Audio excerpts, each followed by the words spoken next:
এ জায়গাটা তত্ত্ব করে থই যাবে। কোরআন শরীফ তো পড়ো তুমি, বয় থেকে বই তুমি বেশি বড় জানি। নারীকে জমিন বলছে, পুরুষকে কৃষক বলছে। সুসময়ে উত্তম ফসল উৎপাদন করতে হয়েছে, এটা কোরআনের কথা। আর হাদিসের একটা বিষয় বলি, এটা কোরআনেও আছে। এই পৃথিবীটা আল্লাহ বানাইছে হলো 6 দিনে। কয় দিনে বানাইছে? শনিবারে বানাইছে মাটি। পৃথিবীর প্রথম মাটি হলো শ্রীলঙ্কার মাটি। 2 নম্বরে রোববারে বানাইছে পাহাড়। যারা হজ করতে গেছেন তারা জানেন, কাবা শরীফের পাশে একটা পাহাড় আছে, ওটার নাম হলো জাবালে আবু কুবা।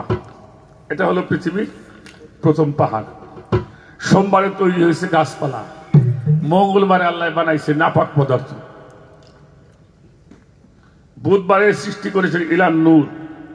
বৃহস্পতিবারে পশু, যারা উচ্চ স্বরে ডাকে। আর শুক্রবারে আসর থেকে মাগরিব, এই টাইমের মধ্যে আদমকে আল্লাহ সৃষ্টি করেছেন। খেয়াল করবেন। এই জন্য আল্লাহ রসুল বলেছেন মঙ্গলবারটা একটু হিসাব কিতাব করবা। মঙ্গলবারে স্বামী স্ত্রী মিলন হওয়া নিষেধ নাই, কিন্তু ওই বৈশনে কিন্তু ভালো ফসল হইব না। কি বেসন ভালো, সময়টা খারাপ খারাপ। আর কেউ যদি দিনে বনে, আরো ভালো হইল। আপনি দুপুরে খাওয়া দাওয়া করে বিবির পাশে একটু শুয়ে গেছেন, ভালোবাসা করবে, এটা হতেই পারে, এটা কোনো অন্য কিছু না। কিন্তু যদি গোধূলি লগ্নে, যদি ওই টাইমে যদি কোনো মঙ্গলবারে কেউ যদি জন্ম দেয়, ওটা আবু জেহেল হইব। বুঝছাও? ওরে নবী রাসূল সেটা করবে পারবো না। দেখবে কিছু গোলাপান আছে বিয়ে করার আগে যুদ্ধ হবে, ঠিক আছে,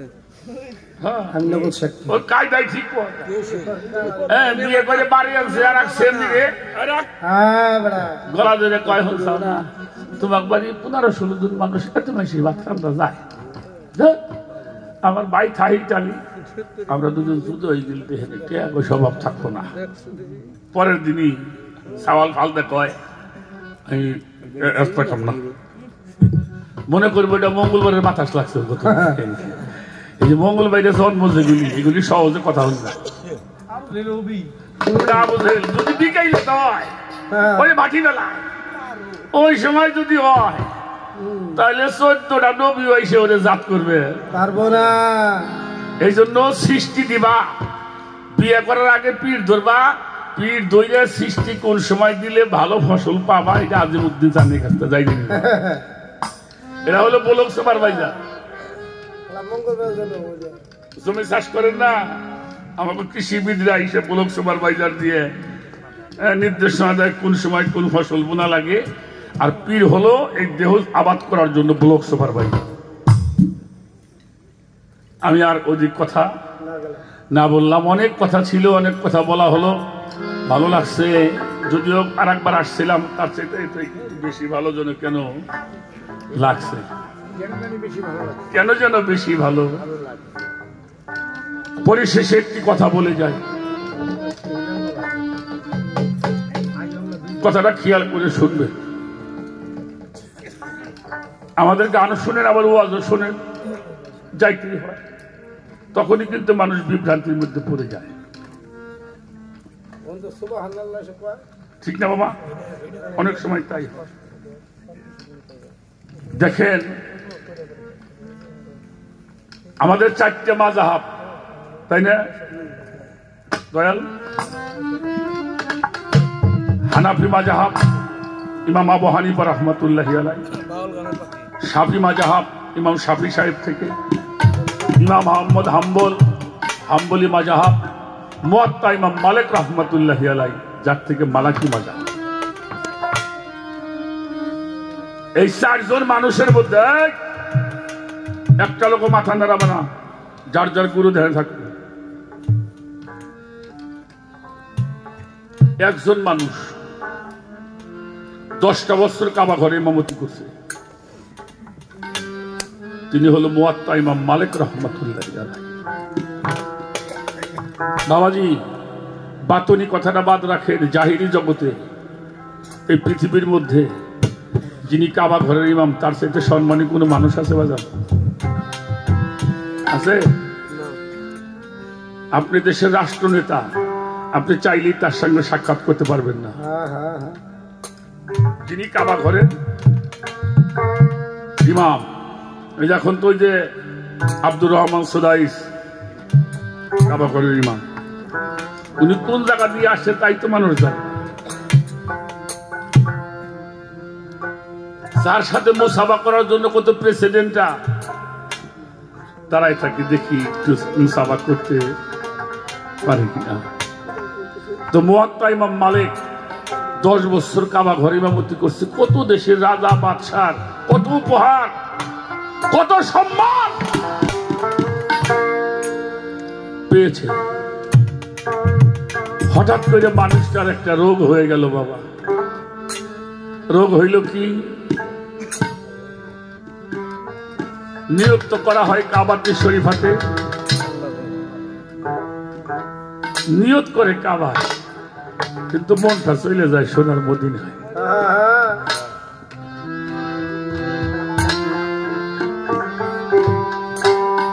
ইমামের নিয়ত যদি এলোমেলো হয় নামাজ হবে, তারও হবে না আমাদেরও। মানুষটা অনেক চেষ্টা করেও কাবাতে মনটা রাখতে পারে না, মনটা চলে যায় সোনার মদিনা। পরে চিন্তা করলো আমার তো নামাজ হইতেছে না, আমি আর ইমামতি করব না। সবাইকে ডাক দিয়ে বলল আমি যার ইমামতি করতে পারব না। কেন? বলে আমার একটা ব্যারাম হয়েছে। তারা বলল অসুখটা কি আপনি বলেন, কোন জায়গায় আপনাকে নিতে হবে? আমাদের ওবায়দুল কাদের সাহেব একটু অসুস্থ হইল, 3 ঘন্টার মধ্যে সেটি সাহেব নিয়ে আসতো বাংলাদেশ। আর কাবা ঘরের ইমাম যদি বলে আমার অসুখ হয়েছে, কোন দেশে নেওয়া লাগবে? 3 ঘন্টার বেশি টাইম লাগবে। উনি মনে মনে চিন্তা করে পৃথিবীর কোন ডাক্তার আমার এই রোগটা তো সারাইতে পারবো না। আর এই কথাটা যদি কারো কাছে বলি ওরা আমার কি ফাতোয়া দিয়ে বসে, তাই বা কবি কিনা। অনেক চেষ্টা করেও বিষয়টা কারো কাছে শেয়ার করতে পারছে। পরে সিদ্ধান্ত নিল ঠিক আছে, আপনি যখন পারবেন না একজন ইমাম নির্বাচন করা। 10টা বছর যেই মানুষ আপনার বাড়ির মসজিদের ইমামতি করে তার সাথে আপনার একটা অন্য মহব্বত হইব না বাবা? যারা মসজিদ কমিটির, যারা কাবা ঘর দেখাশোনার দায়িত্বে ছিলেন, সবাই আসছে বিদায় দেওয়ার জন্য। যারাই ধরে তার এই বুকের মধ্যে জড়াই ধরে খায়। 10টা বছর আপনাদের কাছে ছিলাম, আমার কি ব্যারাম হয়ে গেল, আমি আর থাকতে পারলাম না। আমার দ্বারা কোনো অপরাধ হয়ে থাকে আমাকে আপনারা মাফ করে দিবেন। মহব্বত করতেছে সবার সাথে, কোলাকুলি একটা কান্নার রোল পড়ে গেছে। সবার কাছ থেকে বিদায় নিয়ে চলে গেছে কাবার কাছে। 2টা হাত দিয়ে কাবারে ধরছে। কাবা 10টা বছর আমার, তোর জন্য কত মানুষ, কত রাজা বাদশাহ আমার সম্মান করেছে, উপহার দিয়েছে। আমার কি এমন ব্যারাম হয়ে গেল রে কাবা, আমি যার মদিনা ছাড়া থাকতে পারতেছি না।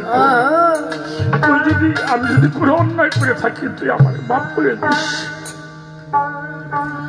কাবা আল্লাহর কাছে ফরিয়াদ করছে, আল্লাহ আমি তুই পাথরের, তুমি যদি একটু জবান আমারে খুলে দিতে মাবুদ, আমি মালিকের সাথে 2টা কথা বলতাম। মহান আল্লাহর কুদরতে কাবার ভিতরতে জবান খুলে গেছে। কাবার থেকে আওয়াজ আসতেছে, মালিক তুমি তো সোনার মদিনায় যাবাই, কারণ তোমার হাত আছে, তোমার পা আছে, তোমার যাওয়ার মতো ক্ষমতা আছে, তাই তুমি সোনার মদিনায় চলে যাইতেছো। আমার যদি যাওয়ার মতো ক্ষমতা থাকতো, আমার হাত থাকতো, পাও থাকতো, আমি তোর আগে আমি সোনার মদিনায় গিয়ে আমার ছুটে যাওয়া লাগবে।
আমার কেহ নাই, আমার কেহ নাই রে প্রাণের আদিসা সবুন তাজা তুই ধীরে গুনাহে কেহ ও দয়াল রে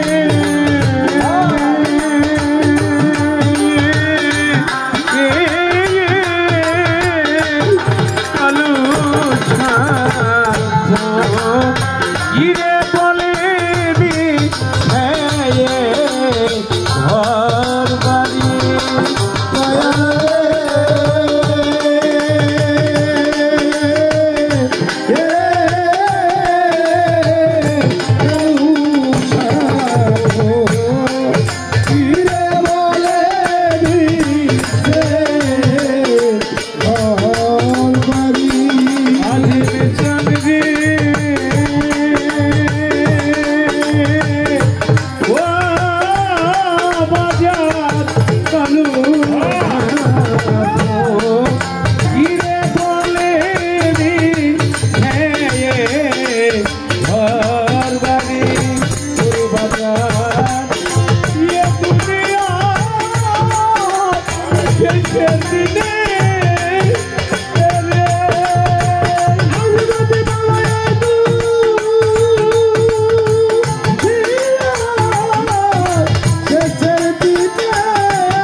বাবা তুই বিনে তো সদি আমার কেহ নাই, আমার কেহ নাই রে কালের আদিমতি বাবা তুই বিনে কালের কেহ আমার কেহ নাই, আমার কেহ নাই রে প্রাণের দরদি তুই রে কালে কেহ সরল প্রাণে দাদা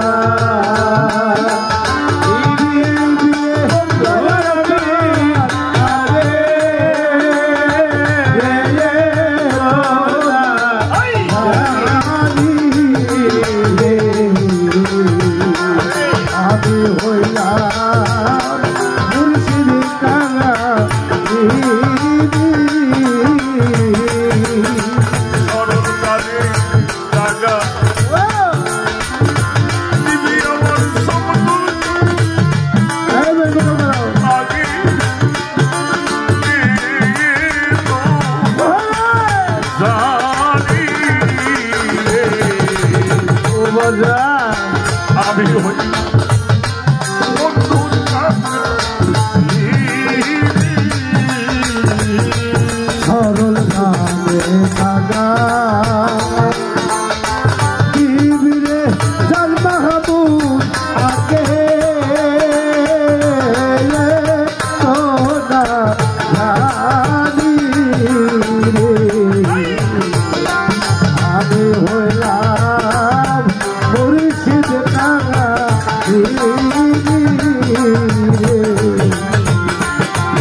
আমি হইলাম দয়াল কাঙা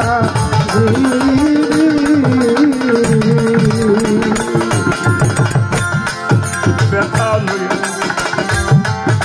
গেলাম আমি সেই ব্যথিতের কাছে ভালো গেলাম আমি দেখিতে বাড়ি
সরল কাজে দাগা রে বাজা নদী আগে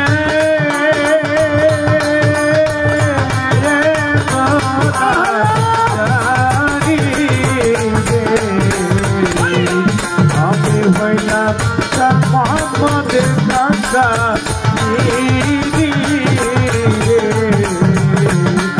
আমি হইলাম উঠিদি কাকা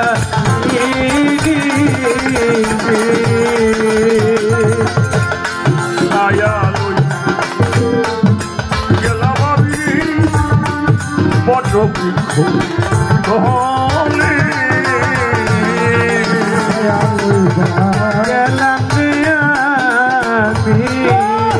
ওরে বাজা কত বৃক্ষে বলে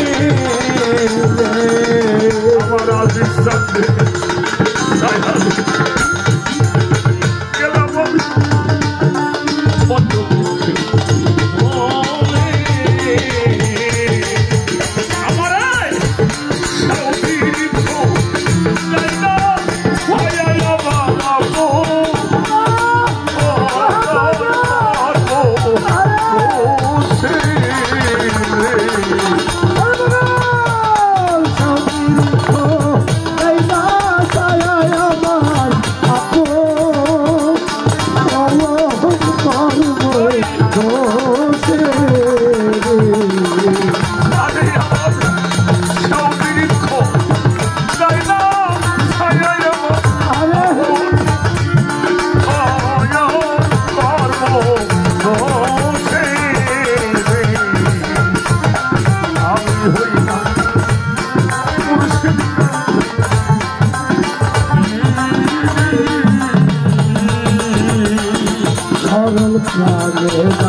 আমার সরল প্রাণে দাগা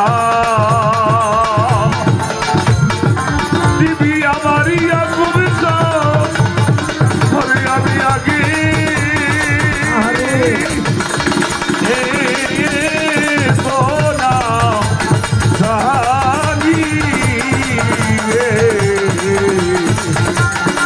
আমার চাঁদ মোহাম্মদ আমার আমার সব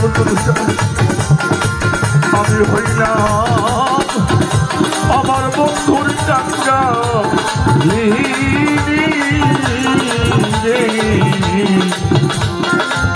আমি হইলাম আমার বন্ধুর কাঙ্গা